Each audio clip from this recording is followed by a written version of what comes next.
Bengaluru rave party సినీ ఇండస్ట్రీలో కలకలం రేపిన విషయం తెలిసిందే. ఈ పార్టీలో తెలుగు సినీ నటి హేమ పాల్గొన్నట్లు Bengaluru city commissioner Dayanand clarity ఇచ్చారు. Sunrise to sunset victory పేరుతో నిర్వహించిన ఈ పార్టీ కోసం పెద్ద మొత్తంన ఫీజులు వసూలు చేశారని తెలిపారు.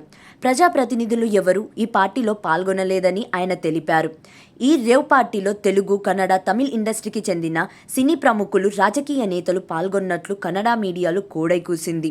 ఈ క్రమంలోనే నటి హేమ రేవ్ పార్టీలో పాల్గొన్నట్లు వార్తలు వచ్చిన నేపథ్యంలో ఆమె ఓ వీడియో విడుదల చేసి తాను రేవ్ పార్టీలో పాల్గొనలేదని తన ఫామ్ హౌస్లో ఉన్నట్లు తెలిపారు.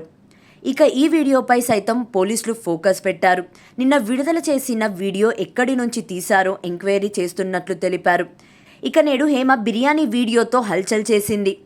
ఇవాల్టి వీడియోలో హేమ రేవ్ పార్టీ పేరెత్తనే లేదు. దీంతో ఈ వీడియో ఇవాల్టిదేనా లేదంటే పాత వీడియో మళ్ళీ పోస్ట్ చేశారా అంటూ అనుమానాలు కలుగుతున్నాయి. మరోవైపు ఇదంతా కవరింగ్ అంటూ ట్రోలింగ్ కూడా జరుగుతుంది. ఇదిలా ఉంటే రేవ్ పార్టీకి సంబంధించి బెంగళూరు సిపి సంచలన విషయాలు బయటపెట్టారు. రేవ్ పార్టీలో నటి హేమను అరెస్ట్ చేసినట్లు తెలిపారు.